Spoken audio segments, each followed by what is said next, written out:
Baik, di sini saya akan menjelaskan untuk tugas pendahuluan 5 basis data rekayasa perangkat lunak. Di sini saya sudah membuat berbagai tabel, ada tabel teater yang berisikan 5 teater, kemudian ada tabel inventaris kursi yang berjumlah 43 kursi dan tersebar ke 5 teater sesuai dengan kapasitasnya. Kemudian ada tabel film yang berisikan 5 film beserta atribut-atributnya. Kemudian ada tabel member yang berisikan 7 member beserta atributnya dan tabel transaksi yang berisikan 15 transaksi yang telah dilakukan oleh ketujuh member sebelumnya. Kemudian untuk mencari jumlah film yang tersedia pada bioskop tersebut menggunakan sintaks count. Kemudian jika ingin melihat jumlah film yang sedang diputar, dapat menggunakan sintaks count juga, tetapi menggunakan tambahan distinct. Jadi distinct ini menghitung jumlah unique ID film pada tabel jadwal. Jadi jika ID film tersebut muncul lebih dari 2 kali bahkan atau sampai 10 kali, tetap dihitung satu saja. Maka dari itu kita dapatkan pada tabel jadwal hanya terdapat 5 ID film yang unik. Kemudian untuk menampilkan member yang menonton lebih dari 2 kali menggunakan sintaks group by yang having count atau yang untuk penjumlahannya itu lebih dari sama dengan 2. Jadi di sini akan mencari ID member yang munculnya lebih dari sama dengan 2 pada tabel transaksi. Di sini kita mendapatkan 1, 2, 3, 4, 5 member. Hal yang sama juga dapat digunakan untuk mencari member yang telah menonton lebih dari 3 kali. Begitu juga yang 4 kali. Beserta yang 5 kali.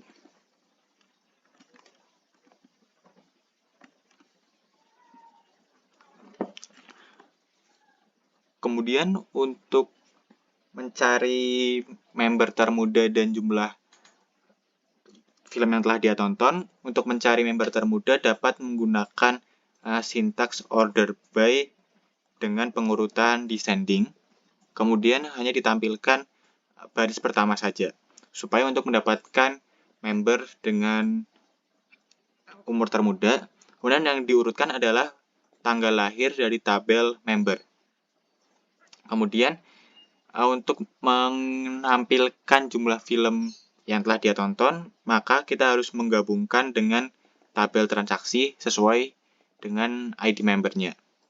Dan kemudian untuk menghitung jumlahnya kita gunakan count di sini. Dan setelah itu kita juga di grup berdasarkan ID member, nama, dan tanggal lahir. Dan kita dapatkan atas nama Emily Taylor merupakan member termuda dan telah menonton sebanyak 2 film. Kemudian untuk menampilkan jumlah member berdasarkan bulan kelahirannya atau bulan tanggal lahir dapat menggunakan sintaks extract, kemudian memilih pada fitur month from. Di sini dipilih dari atribut tanggal lahir dari member. Kemudian juga kita hitung menggunakan sintaks count dan kita grup berdasarkan bulannya yang tadi dan kita urutkan berdasarkan bulan lahir. Jadi akan terurut dari bulan ke-1 atau Januari hingga bulan ke-12 atau Desember.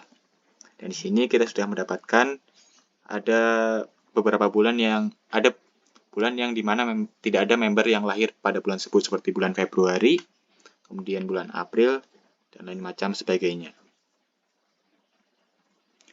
Kemudian untuk menampilkan jadwal yang masih aktif, di sini saya state bahwa aktif pada range 5 Maret sampai 31 April. Jadi di sini akan menampilkan film, kemudian di-join dengan jadwal berdasarkan ID film, yang dimana untuk tanggalnya itu di antara 5 sampai 31 Maret. Dan di grouping berdasarkan ID film dan judul. Dan diurutkan secara descending. Jadi akan menampilkan pada film apa akan tampil berapa kali pada range waktu tersebut. Contohnya di sini ada judul film Interstellar, jumlah jadwal yang aktif pada range tersebut adalah 2 kali tayang, dan lain seterusnya sampai Inception yang hanya tampil 1 kali pada range tanggal tersebut. Kemudian di sini saya akan mengimplementasikan aggregate function. Di sini saya menggunakan sintaks average, max, dan min. Di sini digunakan untuk mencari dari pendapatan tiap teater, yang dimana pendapatannya didapatkan dari harga dikali kapasitas.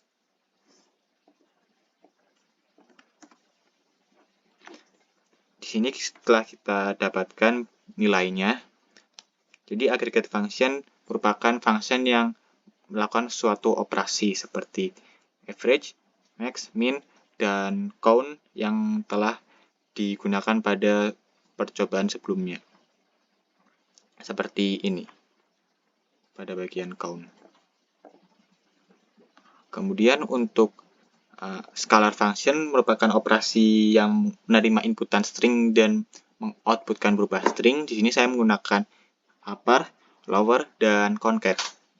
Di sini concat hanya dapat digunakan untuk 2 inputan saja, dan karena di sini saya menginputkan berbagai masukan seperti nama, kemudian ada string, kemudian ada email, ada string lagi, ada nomor HP, kemudian string lagi. Di sini concat tidak bisa digunakan, jadi saya menggunakan penggantinya, yaitu menggunakan simbol 2 garis seperti ini, dan didapatkan seperti ini. Baik, terima kasih. Sekian dari saya, Syahriza. Terima kasih.